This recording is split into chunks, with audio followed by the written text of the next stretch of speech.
Om Swastiastu, Om Awigenam Astu Namasidam, Om Anubadrah Kertawiyantu Wiswatah. Semoga pikiran yang baik datang dari segala penjuru arah.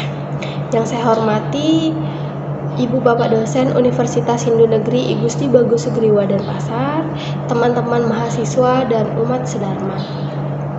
Puji syukur kita haturkan kehadapan Ida Sang Yang Widiwasa atas asung kertawaranugrahanya. Hingga hari ini kita masih diberi kesehatan dan dapat berkumpul bersama walaupun secara virtual ya teman-teman. Pertama-tama saya ucapkan terima kasih atas waktu yang diberikan kepada saya untuk membawakan Dharma Wacana dengan bertemakan makna Hari Raya Saraswati. Umat sedharma yang berbahagia, seharusnya kita bersyukur menjadi umat Hindu. Kenapa? Karena umat Hindu banyak memiliki hari suci keagamaan.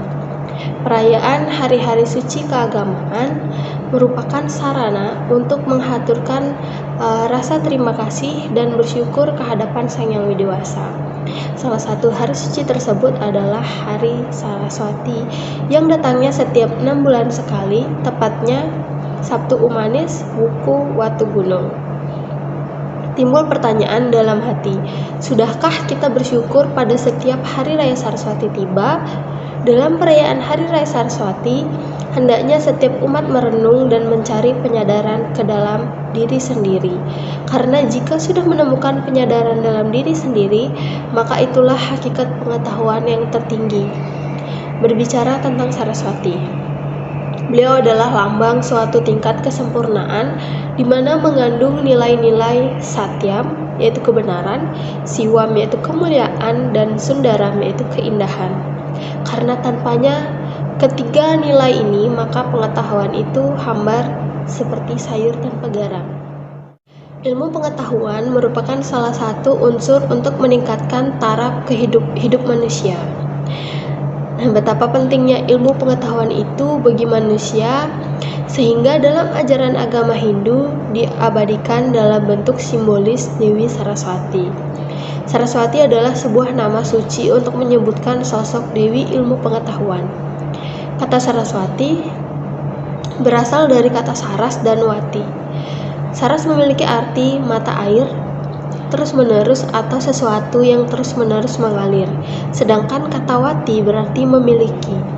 Ilmu pengetahuan itu sifatnya mengalir terus-menerus, tiada henti-hentinya, ibarat sumur yang airnya tiada pernah habis, meskipun tiap hari ditimba untuk memberikan hidup pada umat manusia.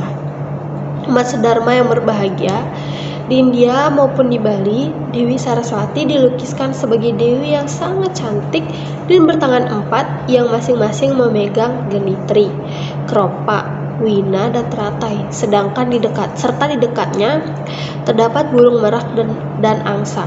Semua lukisan di atas merupakan suatu simbol yang masing-masing memiliki makna.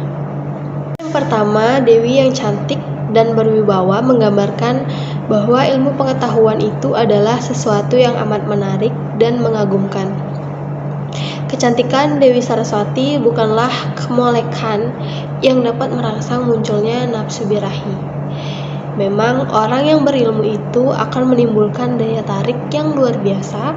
Karena itu dalam kekawin niti sastra dan ada disebutkan bahwa orang yang tanpa ilmu pengetahuan amat tidak menarik, biarpun yang bersangkutan muda usianya, sifat bagus dan keturunan bangsawan. Orang yang demikian ibarat bunga merah menyala tetapi tanpa bau harum sama sekali. Yang kedua, keropak, ialah lombang dari sumber ilmu pengetahuan. Makna yang ketiga adalah genitri, lambang bahwa ilmu pengetahuan itu tiada habis-habisnya. Genitri juga lambang atau alat untuk melakukan japa. Berjapa yaitu aktivitas spiritual untuk menyebutkan nama Tuhan berulang-ulang. Ini pula berarti menuntut ilmu pengetahuan merupakan upaya manusia untuk mendekatkan diri pada Tuhan. Berarti ilmu pengetahuan yang mengajarkan menjauhi Tuhan adalah ilmu yang sesat. Yang keempat ada wina, yaitu sejenis alat musik yang di Bali disebut rebab. Suaranya amat merdu dan melankolis. Ini melambangkan bahwa ilmu pengetahuan itu mengandung keindahan atau estetika yang amat tinggi. Yang kelima ada bunga teratai, yaitu mampu tumbuh dengan subur dan menghasilkan bunga yang indah walaupun hidupnya di atas air yang kotor.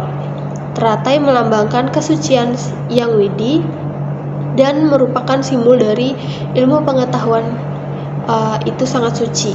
Yang keenam ada angsa, yaitu jenis binatang unggas yang memiliki sifat yang baik, yang tidak suka berkelahi dan suka hidup harmonis. Angsa juga memiliki kemampuan memilih makanan, meskipun makanan itu bercampur dengan air kotor, tetapi yang masuk ke perutnya adalah makanan yang baik-baik saja, sedangkan air yang kotor keluar dengan sendirinya.